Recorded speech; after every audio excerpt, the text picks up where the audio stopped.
So ayan, sa mga nagtatanong kung ano ang agency ko papunta dito sa Turkey, paano ang pag-a-apply, paano ang proseso, ano ang ginawa ko. So i-share ko based sa experience ko dahil ha. Baka sabihin na naman, mali! Ay nako, dyan ako nai-stress. Based sa experience na nga lang yung sinishare ko, mali! Diba? So ayan, i-share ko na lang Ayan. Ang agency ko dito sa Turkey ay Philippine Libakidji. Tapos yung ka-tie-up sa Pinas ay Bison Management. Yes! Yung kay Ate Humilin. Nakiki-ate. Yes, kay Ate Humilin. So, pero yung katwiran ko before day, lahat kasi ng pwedeng pasahan sa Hong Kong pa lang ako day, may mga lista na ako day kung saan ako pwede magpasa ng mga video day.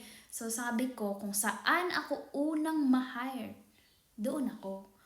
Yun ang katwiran ko. So, napakalaki ko kasi napunta ako dito sa Philippine Libakidji.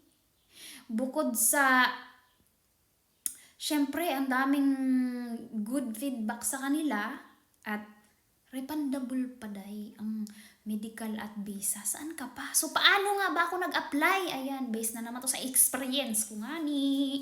So, gumawa ka ng video, self-introduction video. Syempre, galingan mo yung mukhang confident ka naman doon panuurin.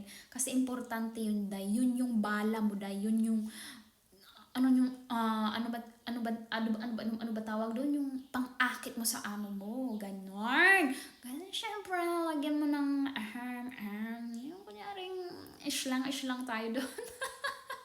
Tapos, gumawa ka rin din ng biodata. Yun ang sinend ko din. Syempre, sinabi ko na sa inyo yung timing sa pagsisend para hindi matabunan yung inyong mga video. Kasi kung magpataka kag send, anytime, anong oras ka mag-send, sa trip mo lang, alamin mo yung oras. 1 p.m. pababa, best time yan. Ha? Then, para makita agad. Alam mo, office hour nila, nag-send ka, abakante si syempre work time yun, ma-scroll matingnan yung video mo kasi pag mag-send ka lang ng mag-send, tapos gabi pala dito, tulog sila, natabunan na yung video mo, di ba? So, timingan nyo rin.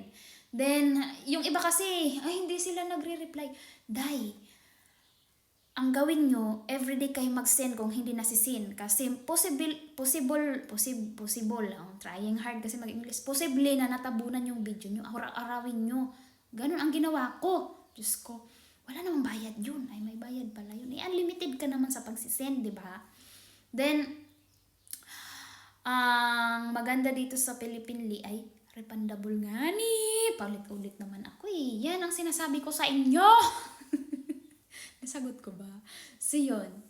Yun, day. So good luck sa lahat. See you. See you. Hindi nga ako nakalabas pa.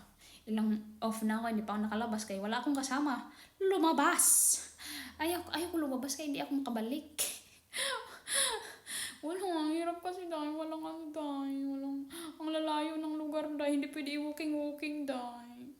Ganun dahil dito dahil yung disadvantage dito dahil hindi ko makagala-gala pag takot ka sa lugar. Ay nako, dito na lang ako sa bahay.